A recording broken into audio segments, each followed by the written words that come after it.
The Education Fund 2020 Idea Expo Virtual Teacher Conference. Here's a visual of the Microsoft Teams meeting control bar. So after the meeting is over, access the meeting chat by clicking the chat app in the app bar on the left rail. Access the meeting chat during the meeting by clicking the chat icon in the meeting control bar. So let's get social. Hashtag EdFund Expo 2020. Welcome to Visual Arts and Culture Virtually, seeing the world through recycled objects. Grades 1 through 5 students will begin this 5-activity unit with the introduction of 5 cultures through art and found objects. So I've had over 27 years of teaching, but it was a big shock and change in every way to start teaching virtually. Not just teaching, but creating art online with 20 art scholars. Well, let's get started with visual arts and culture virtually. When my administration told me I had to teach virtually, I didn't even know where to begin. But to my surprise, it went really great. In fact, this packet helped me feel a little bit grounded, aligned, and honestly engaged with the sense of normalcy that I was needing during the quarantine. So each project has a list of supplies that students may find easily accessible. Take a look. The Legend of the Blue Willow, prehistoric cave paintings, wire sculptures, wigged out, and color wrapping. We started our journey with the Legend of the Blue Willow, coming from ancient China. During the quarantine last year, we created a YouTube channel and showcased a weekly lesson. This lesson in particular was very successful.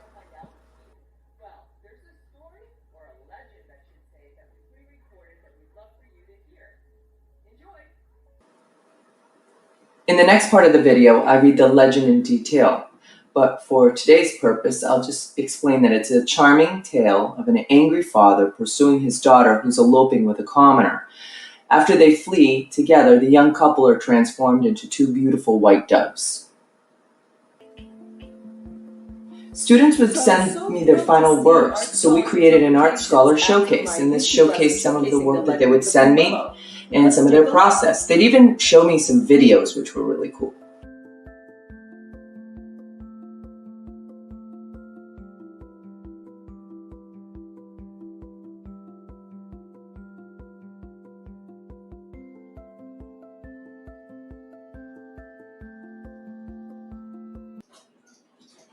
Students make connections between The Legend of the Blue Willow and Romeo and Juliet. Love that is forever, across any culture. Visit my pre-recorded lesson to see step-by-step instructions to make your own handmade Blue Willow plate.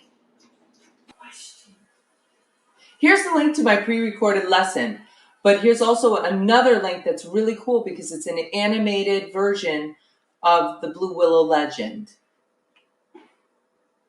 These are the step-by-step instructions that you can see on the YouTube channel's pre-recorded lesson. So this is where I'll pause the presentation so we can discuss, or if you have any questions, I'm happy to answer.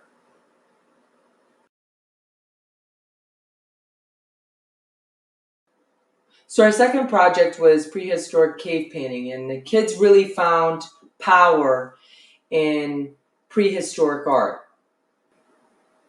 The resources for this lesson include the cave painting lesson that I've pre-recorded on my YouTube channel, but it also includes a Take a Tour 3D version of walking through prehistoric caves in France. The works are incredible. Again, these are just some step-by-step instructions. These are important visuals that I wanted to show my students. They depict the hunt, the art of hands, and animal gestures.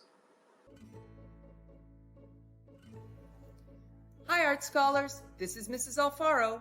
Have you ever wondered why cave art is so fascinating and important? After the end of this project, we will understand why. Most examples of cave art have been found in France and in Spain.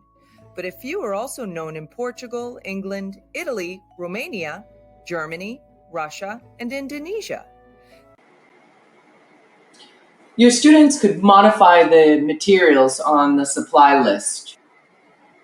Most students don't have pastels, but crayon and watercolor are a wonderful way to make a resisted look.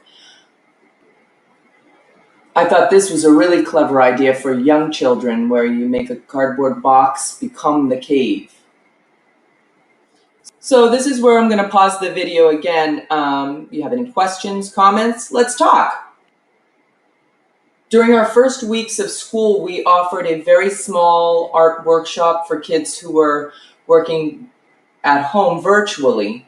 And we had about 8 kids in our workshops, and we started with wire sculptures. This activity could be tricky with younger students, but what we did was we broke everything down and did a step-by-step instruction, and that seemed to help us greatly. Today, we wanted to show some possibilities of making art at home with items you can find at home. Our first possibility is to create a gesture or a figure out of wire. After we collected our materials, we then introduced figure proportions. It did take some time, but our flat gestures became a form.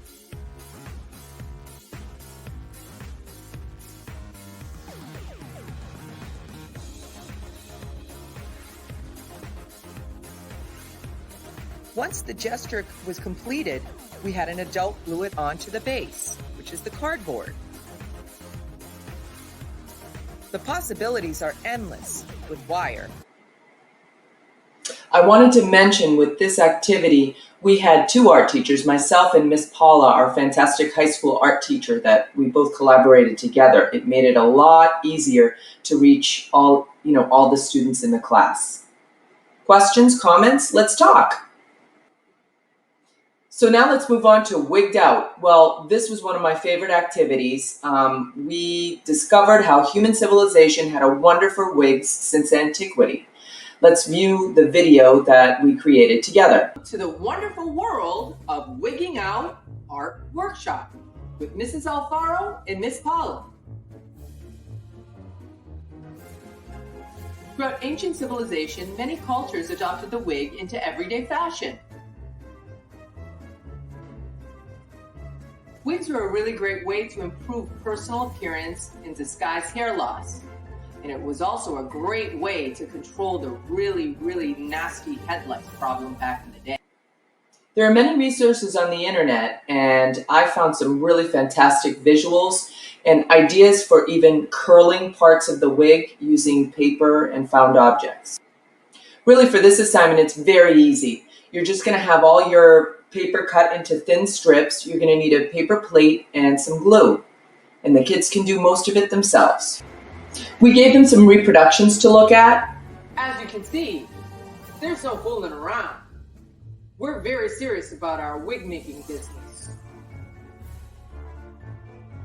So these are some of our results. Hope you enjoy them.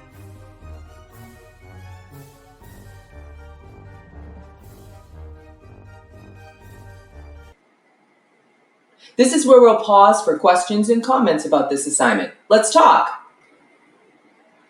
We finally come to the end of our workshop or our online virtual school, and we created these beautiful yarn wrappings. We wanted to end with embracing the vibrant colors and patterns of specific works within Mexican yarn painting. Then we decided that we wanted to wrap found objects around the house. We created a video together on my YouTube channel, and here's the link. So all we really needed was some yarn, some beautiful colored yarn, a glue, and some forms. It could be a plastic cup or things you can find around the house. And literally all you're going to do is wrap. You're going to wrap the string around your object very carefully without overlapping it, and you end up with some very beautiful designs. You can see the full video on the YouTube channel, my YouTube channel that we created over quarantine.